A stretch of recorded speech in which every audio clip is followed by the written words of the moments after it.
अतिशय वेगाने विकसित होत असलेल्या श्री विठ्ठलाच्या पावन नगरीत पंढरपूर समीप आम्ही घेऊन आलो आहोत एक सर्व सुविधांनी युक्त विठू माऊली नगर येथे भव्य प्लॉटिंग प्रकल्प। आमच्या प्रकल्पाची वैशिष्ट्ये प्रशस्त रस्ते, प्रत्येक बाजूला डिमार्केशन, संपूर्ण साईटला कार कंपाऊंड, रस्त्याच्या बाजूला स्ट्रीट लाईटची सोय, संपूर्ण प्लॉटिंग मधील रस्त्यांच्या दुतर्फा झाडांची लागवड, संपूर्ण प्लॉट धारकांना आवश्यक वीज कनेक्शनसाठी स्वतंत्र डीपीची सोय या आणि अशा अनेक सुविधांसह युक्त विठू माऊली नगर मध्ये 1 ते 11 गुंठ्यांपर्यंतचे प्लॉट उपलब्ध।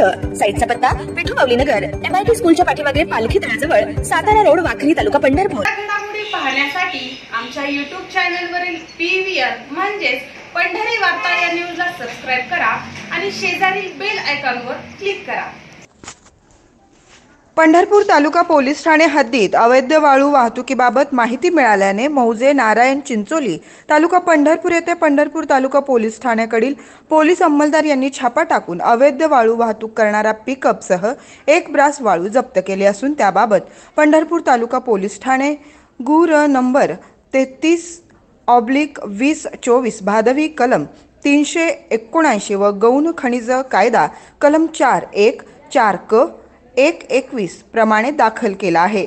तसेच स्थानिक गुन्हे शाखा व पंढरपूर तालुका पोलीस ठाण्याकडील पोलीस अधिकारी व अंमलदार यांनी अवैध वाळू उपसा होत असलेल्या ठिकाणची बातमी काढून मौजे, शेगाव, दुमाला तालुका पंढरपूर येथील जलाराम महाराज मठाच्या पाठीमागे मोकळ्या जागेत अवैधरित्या केलेल्या वाळूच्या साठ्यातून JCBच्या सहाय्याने टिपरमध्ये वाळू वाहतूक करीत असलेल्या ठिकाणी छापा टाकून 1 JCB व 1 टिपर पकडून 8 ब्रास वाळू जप्त करण्यात आली आहे।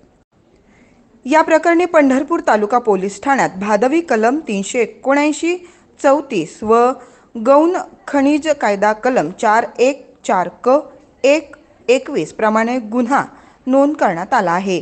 ही कारवाई पोलीस उपनिरीक्षक Biraji Parekar, police head constable Pandhare Bangar, स्थानिक गुन्हे शाखा सोलापूर, ग्रामीण police head constable Kshirsagar, constable Jagtap, Pandharpur taluka police ठाणे यांनी केली आहे। पोलिसांनी केलेल्या या कारवाईमुळे महसूल प्रशासनाने नियुक्त केलेल्या भरारी पथकाचा फोलपणा पुन्हा एकदा उघड झालाय। शेगाव, दुमाला परिसरातून रात्रंदिवस अवैध वाळू उपसा सुरू असल्याची चर्चा सातत्याने होत आली। महर्षी वाल्मिकी संघाने नदीच्या पैलतीरावर अवैध वाळू उपसामुळे पडलेल्या मोठमोठ्या खड्ड्यात बसून आंदोलन करून महसूल प्रशासनाचं वाभाड काढलं तरी सुद्धा शेगाव, दुमाला परिसरातून अवैध वाळू उपसा सुरूच होता।